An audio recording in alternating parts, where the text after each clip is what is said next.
রাধে রাধে বন্ধুরা, শুভ দুপুর। আমি শান্তি, আর শান্তির ঘর সংসার চ্যানেলে জানাই আরও একটি নতুন ব্লগে সবাইকে স্বাগতম।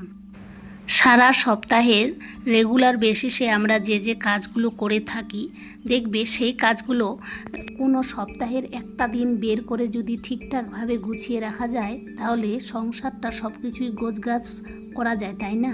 তো সেইভাবেই আমি আর কি যা যা কিছু আজকে রোদ লাগানোর ব্যাপার আছে, তো সেইগুলো সুন্দরভাবে রোদে মেলে দেব। আর এখন দেখো দুপুর 12:30 বাজে, তো রান্নাবান্না খাওয়া দাওয়া সব কিছুই হয়ে গেছে। এখন এই কাজগুলো করছি। তারপরে দেখো আজকে আমাদের একটু লাইন কারেন্টের সমস্যা হয়েছে, তো সেই কারণে আর কি দেওর এসছে। তো ওই একটু লাইনের ব্যাপারে আর কি ভালোই জানে। তো ওই যে দেখো এই ইনভার্টারটার একটু সমস্যা আছে, তো ইনভার্টার ঠিক করে দিচ্ছে। তারপরে যে ভিতরে এই যে মেশিনটা, তো কত নোংরা জমেছে, তারপরে আর একটা টিকটিকি মরেছে ওখানে, তো সেটাই আর কি হাওয়া মেশিনটা দিয়ে সুন্দরভাবে পরিষ্কার করে দিয়েছে। আর ইনভার্টারে যে জল দিতে হয়, তো সেই জলটাই আর কি অনেকটাই শুকিয়ে গেছিলো, তো ওই জলটা আবার ঢেলে দিচ্ছে। তো আমার ছেলের যে হোলি খেলানোর পিচকারিটা ছিল, তো সেটা দিয়ে আর কি দিতে বললাম যে এইটা দিয়ে দে, তো ওইভাবেই দিচ্ছে, যেহেতু মাঝে মাঝেই জল দিতে হয় ইনভার্টারে।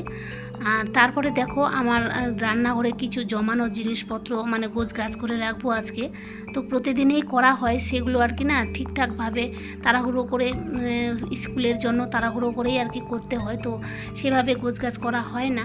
তো তারপরে এই যে দেখো র্যাকটা, আমার মশলাদানির র্যাকটা, তো এইটাকে আবার সুন্দর করে ডিশভার দিয়ে ভালোভাবে ঘষে দিচ্ছি আর কি, পরিষ্কার করছি। আর এই বয়ামগুলোতে না তেল পিসাই করে আনা হয়, তোমাদের দাদাভাই পিসাই করে নিয়ে আসে। তো যেহেতু শেষ হয়ে গেছে আবার আনতে হবে, তো সেগুলো আর কি সুন্দর করে একবার পরিষ্কার করে রোদে শুকিয়ে রাখবো, আর 2 দিন পরে আবার তেল পিসাই করতে হবে। তো তারপরে দেখো যা যা আর কি আমার রোদে দেওয়ার আছে আজকে সব কিছু বের করে দিয়েছি। এখানে মসুর ডাল আছে, তারপরে গোটা ধনে আছে, জিরে আছে, তারপর লঙ্কা আছে, আর কিছু কুল ছিল, তো সেগুলোই আর কি সুন্দরভাবে শুকিয়ে বয়ামে করে ভরে রাখবো। আর এই যে এই মশলাদানিগুলো কিন্তু আমি মেলা থেকে নিয়েছিলাম, এই সেটটা পুরোটাই একটা সেটে ছিল, তো খুব সুন্দর হয়েছে এই মশলাদানিগুলো। এখান থেকেই আমি সব কিছু আর কি মশলা ভরিয়ে রাখি, আর কিছু কিছু আজকে আবার ঢালবো। তারপরে দেখো আজকে আমার রান্নাঘরটাকে পরিষ্কার করব, এক কথায় ডিপ ক্লিন করব। রান্নাঘরের যে টাইলসগুলো বসানো হয়েছে সেগুলোতে যদি রান্না করার সময় ছিটকে যায় তেল, তাহলে না খুব বাজে লাগে। সেই জন্য মোটামুটি করে পরিষ্কার করে রান্না করি, প্রতিদিন এভাবে করানো হয়। তো আজকে আবার ভালো করে সুন্দরভাবে আর কি সাবান দিয়ে ঘষে উঠাবো। আর আমি না সবসময় এই যে ডিশবারের ছোবাটা দিয়ে আর ডিশবার দিয়ে আর কি ঘষি, তো খুব সুন্দরই পরিষ্কার হয়। আর এখন যে আমি বোতল থেকে ঢেলে নিলাম, সেটা হচ্ছে আমার কিচেন স্প্রে আর কি, আমি রেডি করে রেখেছি বাড়িতেই। তো কী কী দিয়েছি, সেখানে দিয়েছি হচ্ছে ভিনেগার, আর যে সার্ফ আর ভিম ড্রপ মিক্স করে জলে গুলে রেখেছি। আর যখন আমি আর কি রান্না হয়ে যায় তখন ওইটা দিয়ে হালকা করে মুছে নিই আর কি। তো আজকে আবার সম্পূর্ণ রান্নাঘরটাই পরিষ্কার করব।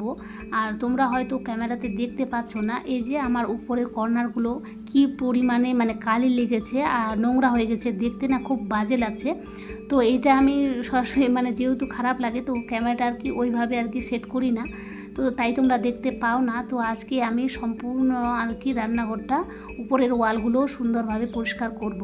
তো আমি কিছুদিন ধরে ভাবছিলাম যে রান্নাঘরটা এত বাজে হয়ে গেছে, তো সেটা যদি আবার রং করা হয়, তো তারপরে দেখছি যে না, এভাবে ট্রাই করি। তো সত্যিই তো যখন সার্ফ আর সাবান জল দিয়ে ধুয়েছি, মুছে দিয়েছি, তখন না খুব সুন্দর ওগুলো উঠে যাচ্ছে। তখন মন থেকে একটা শান্তি আসলো যে না, এইভাবেই তো করলে সুন্দরই লাগছে রান্নাঘরটা, রং করার তো প্রয়োজন পড়ে না। এই কালিগুলো কেন হয়েছে, যখন ধরো লাইন থাকে না তখন তো চিমনি বন্ধ থাকে, তো ওই সময় আর কি যে ধোয়া তো সেরকম না, তেল চিটে ভাব ওঠে, ওই বাষ্পটাই তখন এইভাবে আর কি দেওয়ালে লেগে গেছে। আর আমি কিছুদিন যখন আমার ছেলে ছোট ছিল, তো ওই সময়টাতে না আমি রান্নাবান্না করতে পারতাম না, ওকেই সামলাতে হতো। তখন আমাদের বাড়িতে 2 জন আর কি দিদি রান্না করতে আসতো, সকালবেলা একবার করে দিয়ে যেত, একবার রাত্রেবেলা করে দিয়ে যেত আর কি। ওই দিদির দুটো না দুজনেই হোটেলে রান্না করতে যেত। তো তোমাদের দাদাভাই বলেছিল আর কি যে আমাদের তো এরকম সমস্যা, তোমরা যদি আসতে পারো 2 বেলা তাহলে আমাদের খুব মানে উপকারে হয় আর কি। তো ঠিক আছে আমরা আসবো। তো সেভাবেই আর কি কন্টিনিউ এসেছিলো, মানে 6 মাসের মতো রান্না করেছে। তো ওই যে বলে না যে নিজের রান্নাঘর আর অন্যের রান্নাঘর, তো সেভাবেই আর কি ওরা করেছে। কোনো সময় তো ইনভার্টার না, মানে চিমনি চালাতেই ভুলে যেত, আর আমি আবার উঠে এসে এসে বলতাম যে চিমনিটা দাও। তখন বলতো যে ও মনে থাকছে না, আমরা যেহেতু এগুলো ব্যবহার করি না তো সেই কারণে আর কি ভুলে যাই। তো ওই সময় আর কি কালিটা এইভাবে বসে গেছে। তো অনেক দিন পর আমার ইচ্ছে ছিল, তো আজকে পূরণ হলো যে এই সুন্দর করে উপরের দেখো কত সুন্দর লাগছে ওয়ালটা। এখন মনেই হচ্ছে না যে এর আগে খালি ছিল এইভাবে। তো অনেক দিন ধরেই আমি মানে ভাবছিলাম কোন দিন করব এই কাজটা। তারপরে দেখো আমার সুন্দর করে রান্নাঘরটাকে গোছগাছ করে নিয়েছি। এই যে মশলাদানিগুলোও সুন্দরভাবে পরিষ্কার করে রেখে দিয়েছি। আর আমার যে রান্নাঘরের চিমনিটা আছে তো সেটা কি 2 মাস হলো হয়ে আসে, আবার পরিষ্কার করতে হবে। 2 মাস আগে আমি সম্পূর্ণ ভিতরে খুলে আর কি ওই যে প্লেটগুলো থাকে সেগুলো সুন্দর করে পরিষ্কার করেছি। আর এমনিতে না করলে না খুব তেল চিটে হয়ে না, মানে কাচের মতো যে সামনেরটা আছে ভিতরেরটা আছে ওইগুলো না নোংরা হয়ে যায়। তো সেইগুলো সম্পূর্ণ আমি আর কি ঘষে ঘষে উঠাইছি ডিশবার দিয়ে, সাবান দিয়ে। কিন্তু হাতে যে এমন তেল চিটে হয়ে যায়, এটা সব থেকে ওঠে যদি কেরোসিন তেল দিয়ে আর কি ওঠানো হয়। কিন্তু যেহেতু আমার কেরোসিন তেল নেই, আর আমার শ্বশুর বাবার কাছ থেকেও মানে চেয়েছিলাম, তো বলছে যে বর্তমানে নেই। তো আমি বলছি না এটা দিয়েই ট্রাই করা যাক। তো ভালোই উঠছে। ভীম ড্রপ ছিল, ভীম ড্রপটা দিয়ে আর ডিশবার দিয়ে কিছুটা দিয়ে মানে আর কি এইটা পরিষ্কার করেছি। তো তারপরে যে ভীম ড্রপ আর হচ্ছে ডিশবার দিয়ে কিন্তু ভালোই পরিষ্কার হয়েছিল, যেমন সার্ভিসম্যান দাদা এসে করে দেয় তো সেভাবেই আর কি পরিষ্কার ঝকঝকে হয়েছিল। তো তোমাদের দাদাভাই বলছিল যে ভালোই পেরেছো, আমার মানে যেটা এসে যে খরচা লাগতো সেটা আর কি আমি বেঁচে গেলাম। আর এই চিমনিটা আমাদের নেওয়া হয়েছে 5 বছর হলো আর কি। যখন আমরা এই বাড়িতে এসেছিলাম তখনই আর কি এই চিমনিটা নিয়েছিলাম। তো সেই কারণে আর কি মাঝের মধ্যেই আর কি পরিষ্কার করতে হয়।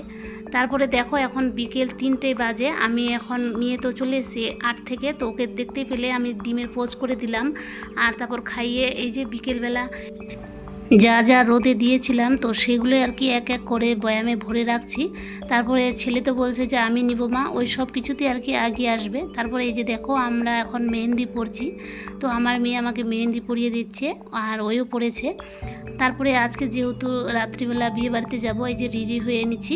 তো এখন যাব বিয়ে বাড়িতে, আমাদের পাশে আর কি গ্রামে। তো কেমন লাগছে অবশ্যই কমেন্টে বলো।